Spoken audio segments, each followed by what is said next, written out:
There is a quote from Batman that says, "You either die a hero or you live long enough to see yourself become the villain."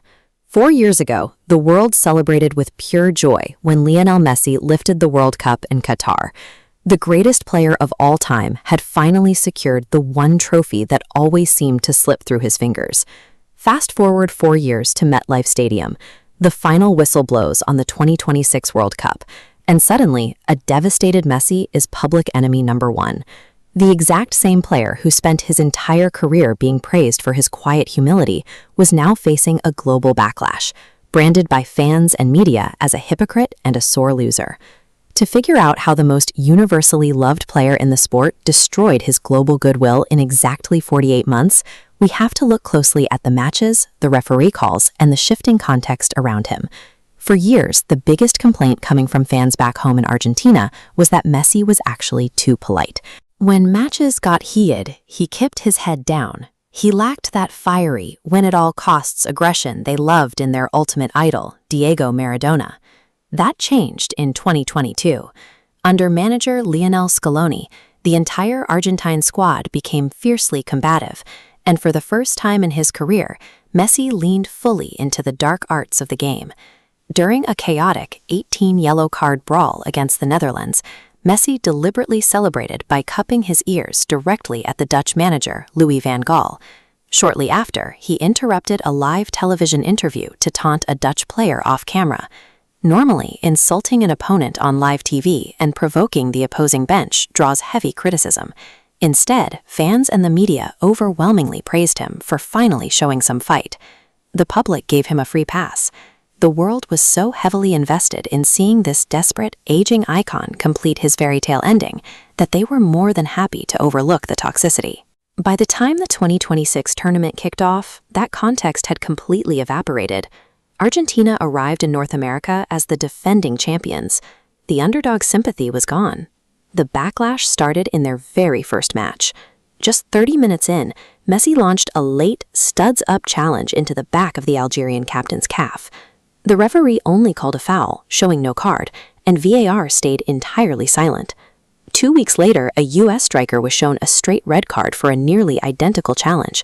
Fans flooded social media with side-by-side comparisons, fueling a growing belief that the biggest star in the sport was playing by a different set of rules. The tension escalated in the knockout stages, after Egypt had a goal wiped out by a lengthy VAR review and were subsequently denied a penalty. The Egyptian FA released a public statement condemning the refereeing. Neutrals quickly rallied behind Egypt, seeing them as the little guys getting screwed over to ensure Argentina advanced. It all came to a head in the final against Spain. Spain executed a relentless, composed tactical plan that completely isolated Messi. Frustrated and exhausted, Argentina spent the match relying on physical challenges and tactical fouls to break up the rhythm. Late in the match, amidst a heated argument over a red card, a Spanish defender walked past Messi, briefly speaking to him while covering his mouth with his fingers. FIFA had recently introduced a strict technical rule allowing referees to send off players who deliberately cover their mouths to hide offensive language. Rather than ignoring the passing comment, Messi immediately turned to the referee and demanded a red card on that exact technicality. 4 years earlier, bending the rules to gain an advantage was celebrated as a fighting spirit. Now, coming from a frustrated defending champion, it looked like the desperate entitlement of a sore loser.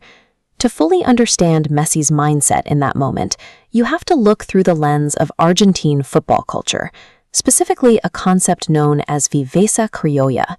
It roughly translates to street smarts. It's the cultural celebration of cleverly bending rules, exploiting loopholes, and doing whatever is required to gain an edge. In Argentina, lobbying the referee wasn't villainy. It was a masterclass in exploiting the system to protect their crown.